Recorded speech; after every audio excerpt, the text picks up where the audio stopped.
ग्रामीण विकास मंत्री श्रवण कुमार बिहार शरीफ के सर्किट हाउस पहुंचे, जहां उन्होंने देश में जातीय जनगणना कराए जाने के फैसले का स्वागत किया। उन्होंने प्रधानमंत्री नरेंद्र मोदी को बधाई देते हुए कहा कि मुख्यमंत्री नीतीश कुमार लंबे समय से जातीय जनगणना की मांग कर रहे थे। अब जब केंद्र सरकार ने यह कदम उठाया है तो यह नीतीश जी के सपने को साकार होने जैसा है। उन्होंने कहा कि बिहार ने पहले ही अपने स्तर से जातीय जनगणना का मिसाल पेश की थी। अब जब यह प्रक्रिया पूरे देश में लागू होगी तो इससे वंचित और पिछड़े वर्गों को सामाजिक व आर्थिक रूप से आगे बढ़ाने की दिशा में ठोस योजनाएं बन सकेगी।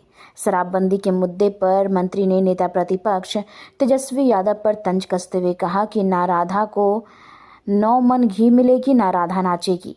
उन्होंने कहा कि शराबबंदी कानून में छेड़छाड़ की कोशिश की गई है तो बिहार की आधी आबादी यानी महिलाएं इसे कभी बर्दाश्त नहीं करेगी। कि केंद्र कराए जातीय जनगणना। हम लोग तो तथ्यों के आधार पर यह बात बोलते हैं। नीतीश कुमार जी जो बात कही है, आप लोगों के साथ हम वीडियो भी शेयर करेंगे और आप लोग अगर आपको लगेगा कि ये वीडियो उस समय का है तो आप खुद तय कर सकते हैं कि हम लोग जो कह रहे हैं वो सही है या वो लोग विपक्ष के लोग कहते हैं वो सही है। मैं तो कहा कांग्रेस की सरकार थी और कांग्रेस की सरकार तमिलनाडु में जातीय आधारित गणना कराने के लिए बिल लाया था और उस बिल पर बोलते हुए नीतीश कुमार जी ने बात कही थी कि ये पूरे देश का मसला है, पूरे देश में कराना चाहिए, न कि सिर्फ तमिलनाडु में अगर कुछ आंदोलन हो रहा है उसको दबाने के लिए इस तरह के बात करके आप देश को शांत नहीं कर सकते हैं, देश को आगे नहीं बढ़ा सकते हैं। इसलिए गरीबों को आगे बढ़ने के लिए जाति आधारित पर गणना होना चाहिए। ये बात पूरी तरह से तथ्यों के आधार पर मैं ये कह रहा हूँ। अच्छा, तेजस्वी यादव ने कहा कि आज मेरा बात सुन लिया गया कैंसर, आज हम लोग पटाखा फोड़ रहे हैं। अब तो सब लोग कहेंगे कि मेरी बात सुन ली गई है। हम कहाँ कह रहे हैं कि बात नहीं सबकी सुनी गई, सबकी बात सुनी गई। आज देश की जरूरत है, वंचितों की जरूरत की पूर्ति के लिए काम हो रहा है, तो निश्चित रूप से देश के प्रधानमंत्री बधाई के पात्र है। लेकिन इन सवालों को हम लोगों ने, हमारे नेता ने सबसे पहले उठाया था देश के सामने।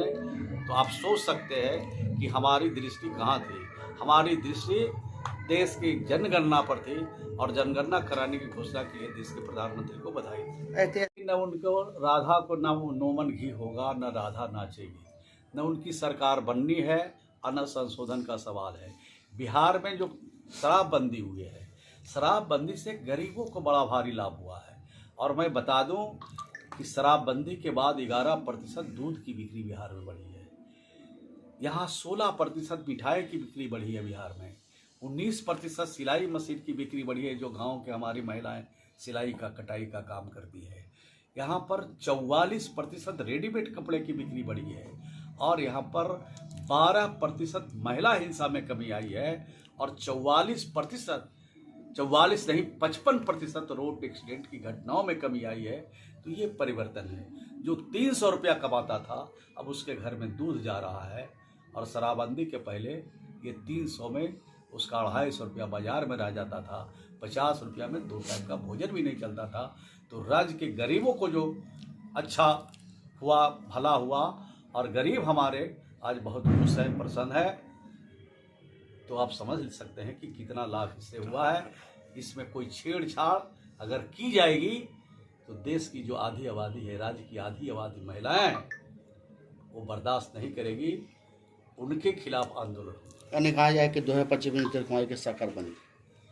सरकार तो जनता बनाती है, सरकार कोई नेता नहीं बनाता है। और जो लोग अहंकार में है उनको समय पर जनता जवाब देती है। के लिए देश के प्रधानमंत्री जी ने जो पहल की है, जो घोषणा की है, उसके लिए प्रधानमंत्री जी को कोटि कोटि नमन, कोटि कोटि बधाई, कोटि कोटि धन्यवाद देता हूँ। और इसकी शुरुआत बिहार के लोकप्रिय मुख्यमंत्री श्री नीतीश कुमार जी 1990 में इसकी शुरुआत उन्होंने किया था।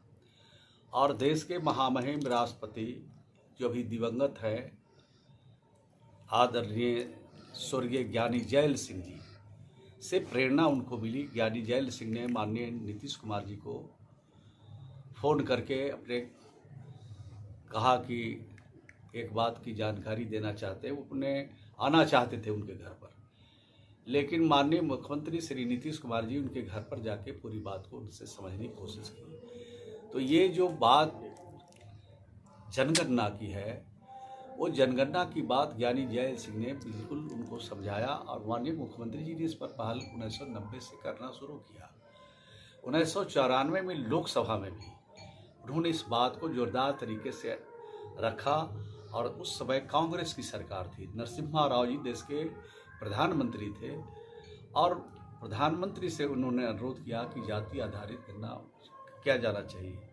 तमिलनाडु की इशू पर भारत सरकार ने एक बिल लाया था कि तमिलनाडु में जो समस्या है उसका हल के लिए, लेकिन उन्होंने कहा कि सिर्फ तमिलनाडु की समस्या ये नहीं है जाति आधारित जनगणना, ये पूरे देश का सवाल है। और पूरे देश में जो वंचित लोग हैं, जो गरीब लोग हैं, जो असहाय लोग हैं, जिनको अभी तक मुख्य धारा में शामिल नहीं किया गया है, उनके जाति के आधार पर जनगणना कराई जाए और उस आधार पर उनके लिए सरकार योजना बनाए ताकि उनकी तरक्की हो, वो आगे बढ़े। और ये बात उन्होंने लोकसभा में कही थी, वो वीडियो भी हम लोग के पास अवेलेबल है। और फिर विधानसभा में जब अपने बिहार के जाति आधारित गणना को पारित कर रहे थे, उस समय भी बात माननीय ज्ञानी जैल सिंह की बातों को उन्होंने विधानसभा के सदस्यों के सामने, प्रेस और मीडिया के सामने ये बात रखा। तो हमारा जो प्रयास था, हमारे नेता का जो प्रयास था, उस प्रयास पे हमें सफलता मिली है।